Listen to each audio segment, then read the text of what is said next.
Bien, ahora vamos a ver estudio de funciones. Pero para hacer el estudio de funciones vamos a indicar los pasos que tenemos que tener en cuenta para hacer el estudio completo de esta función y luego ver las aplicaciones que corresponden.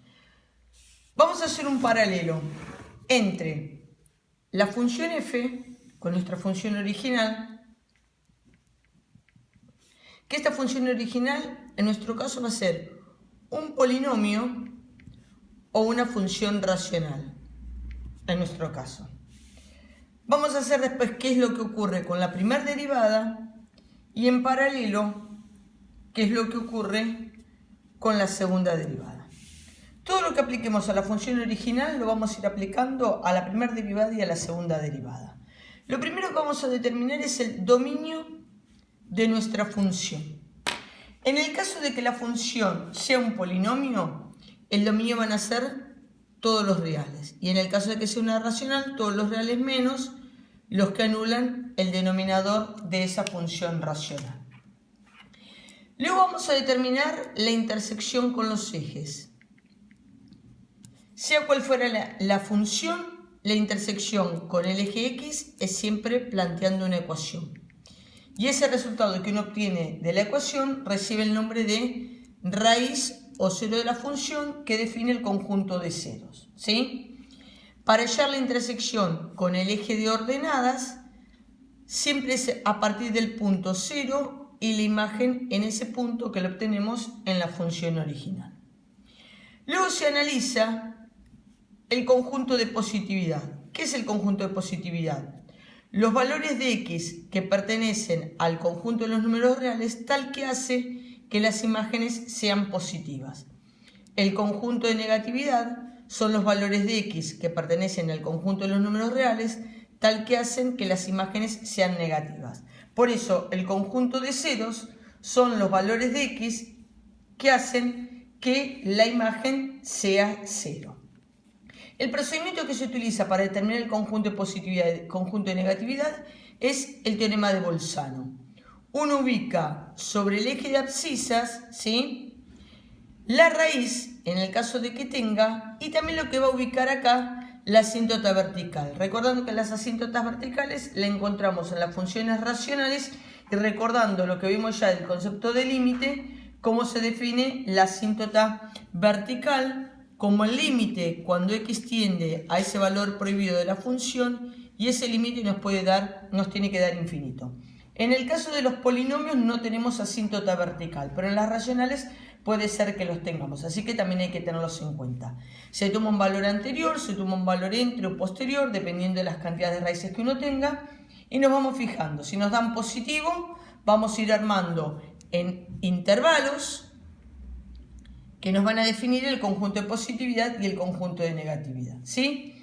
Y por último, el conjunto imagen, que en algunos casos el conjunto imagen se obtiene gráficamente, en otro caso el conjunto imagen se obtiene a partir del cálculo de la inversa de la función, etc. Esto mismo que hacemos con las funciones lo vamos a repetir en la derivada, ¿sí? Calculamos la primera derivada, ¿sí?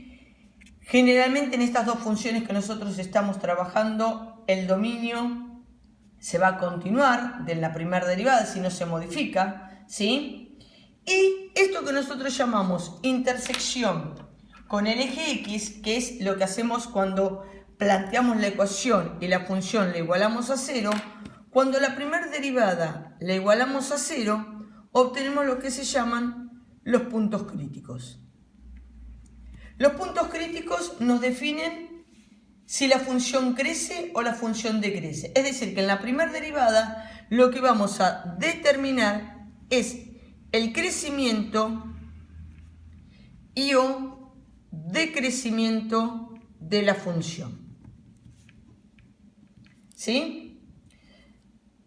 Determinamos la primera derivada, igualamos a 0 la primera derivada y eso que antes llamamos raíces, ahora se van a llamar puntos críticos.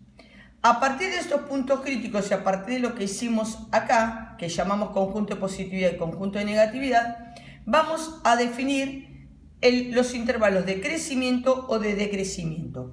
Y esos intervalos se definen a partir de una proposición. Si la primera derivada en la primera derivada en un punto es positiva, entonces se dice que la función crece en ese intervalo. Si la primera derivada es negativa, entonces se dice que la función decrece en ese intervalo.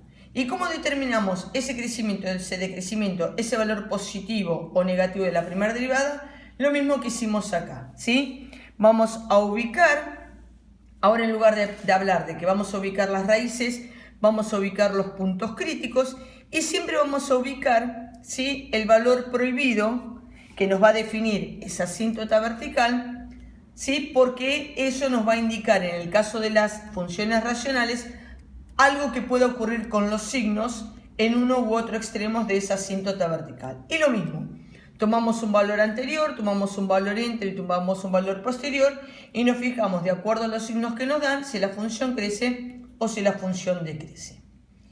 Este mismo procedimiento que hacemos con la primera derivada lo vamos a hacer con la segunda derivada. ¿Qué hacemos? Igualamos a 0 la segunda derivada y ahora en lugar de decir que estamos definiendo los puntos críticos, vamos a definir lo que se llama los puntos de inflexión.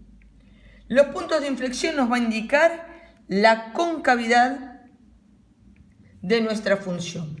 Vamos a determinar en qué puntos, en qué intervalos nuestra función es cóncava hacia arriba o es cóncava hacia abajo.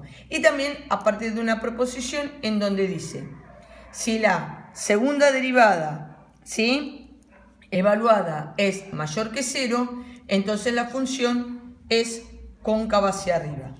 Y si en ese intervalo, ¿no? Y si la segunda derivada es menor que 0, la función es cóncava hacia abajo en ese intervalo. Y algo más que podemos hacer tanto en la primera derivada como en la segunda derivada es determinar lo que se conoce con el nombre de extremos relativos. Los extremos relativos es lo que llamamos puntos máximos o puntos mínimos. Recordando lo que vimos de funciones, por ejemplo, funciones polinómicas de segundo grado, el vértice era lo que denominábamos punto máximo y punto mínimo y a partir del vértice obteníamos si la función es cóncava hacia arriba o cóncava hacia abajo, ¿sí?